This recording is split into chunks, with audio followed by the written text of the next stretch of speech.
Stéphanie. Nous sommes en ligne avec le président ivoirien Henri Konan Bédié. Bonjour, merci d'être avec nous, Monsieur le Président, sur France 24. Vous avez dirigé la Côte d'Ivoire de 1993 à 1999 et vous dirigez aujourd'hui le PDCI. D'abord, comment est-ce que vous réagissez, vous, à la libération de Laurent Gbagbo? Favorablement, je réagis. C'est une bonne chose pour la paix intérieure. Et c'est aussi une bonne chose pour la réconciliation des Ivoiriens. Vous étiez, vous, personnellement, en faveur de son acquittement, de sa libération. Pour quelles raisons, précisément? J'ai dit que 7 ans passés en prison, sans qu'un juge, alors que le jugement ne trouvait pas de fin, qu'il fallait y mettre fin. Donc l'acquitter. Est-ce que personnellement vous avez œuvré pour sa libération? Est-ce que vous avez envoyé des émissaires à La Haye? Oui. Pour vous, Laurent Gbagbo, donc les faits sont là, il n'a pas été condamné par la CPI, il a passé 7 ans en prison malgré tout. Quel est son rôle dans les exactions post-électorales de 2011? Est-ce que vous le considérez comme innocent? Est-ce qu'il n'a jamais joué un rôle dans ces exactions? Il faut se référer à la décision de justice. S'il a été acquitté et libéré immédiatement, c'est que les charges qui pesaient contre lui n'ont pas été avérées.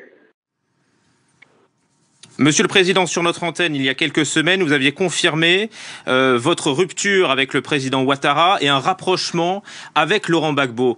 Aujourd'hui, la voie est libre, finalement, pour une alliance politique entre vous et Laurent Gbagbo avec sa libération. Oui, la voie est libre. Est-ce que vous avez une confirmation de Laurent Gbagbo quant à cette plateforme nouvelle que vous voulez sceller avec lui?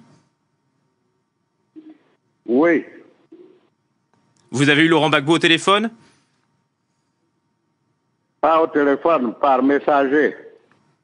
Est-ce que c'est une alliance de circonstances en vue de l'élection présidentielle de 2020 ou est-ce que vous avez la même vision politique que Laurent Gbagbo pour le pays? Non.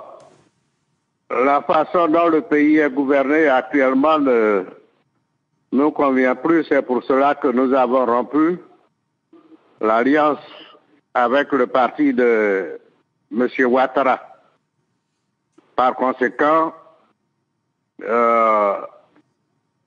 nous formons ensemble avec les autres partis politiques une plateforme plus vaste, une opposition plus large et invincible pour changer la manière de gouverner la Côte d'Ivoire.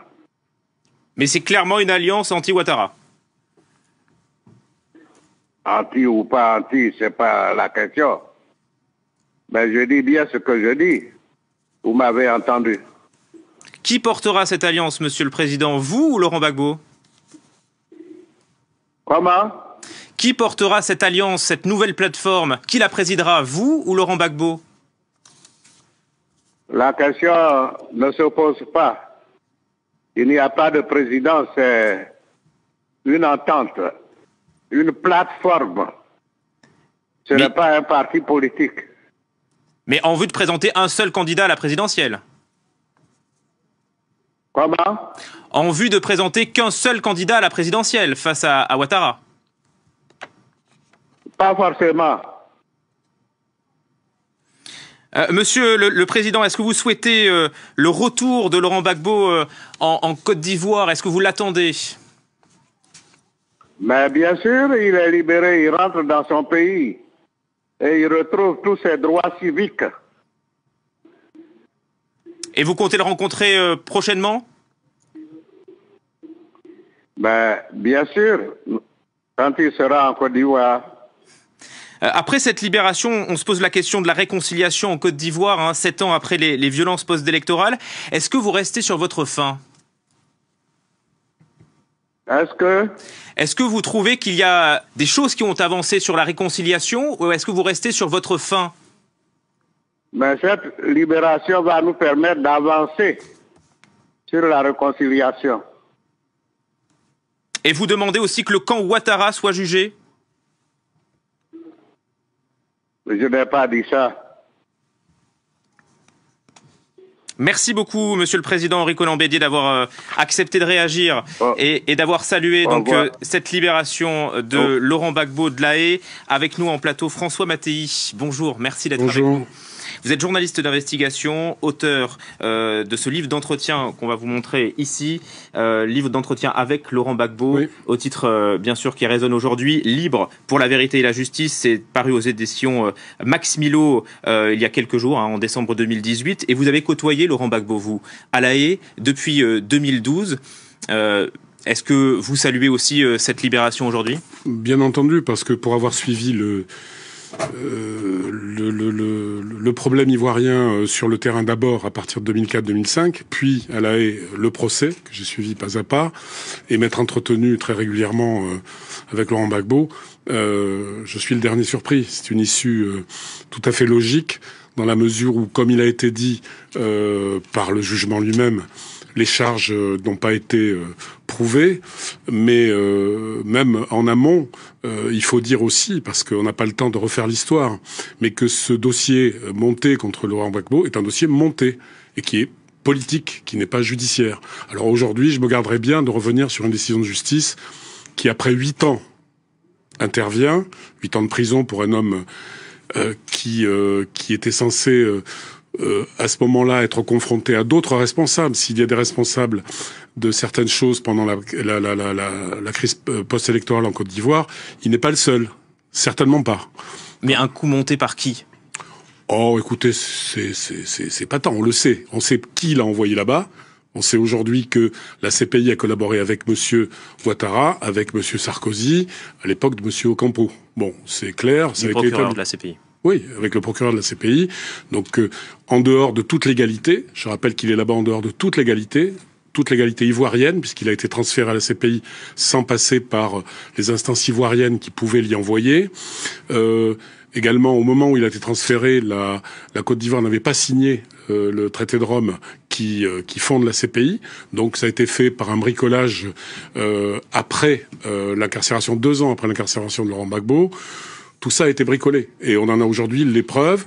Et puis donc, de toute façon, la procureure elle-même avait promis que la justice serait complète et que tous les camps seraient concernés. Il est étrange qu'au bout de 8 ans, seul M. Gbagbo ait été concerné. Mais est-ce que Laurent Gbagbo a le sentiment, la conviction même d'être innocent?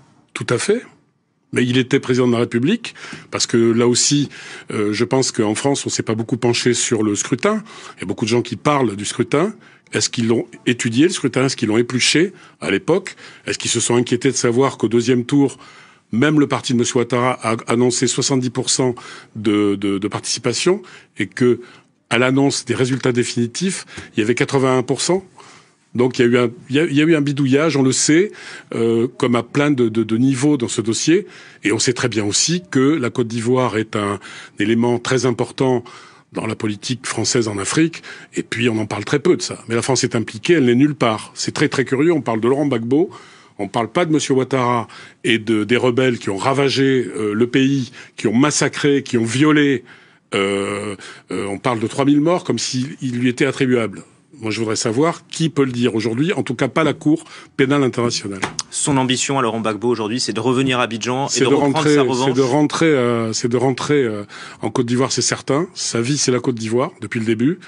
Sa vie, c'est la politique depuis le début, donc il s'en cache pas. Et voilà, c'est quelqu'un qui a dont on peut suivre le cheminement, ce qui aussi est assez séduisant parce qu'on peut contrôler quand on le côtoie. Il a écrit beaucoup de livres, il a traduit sa pensée dans ses livres, dans ses discours, dans son action, et au bout du compte, qu'on soit pour ou qu'on soit contre, c'est cohérent. Et ce qu'il demandait là, notamment dans ce livre, c'était qu'on examine les faits.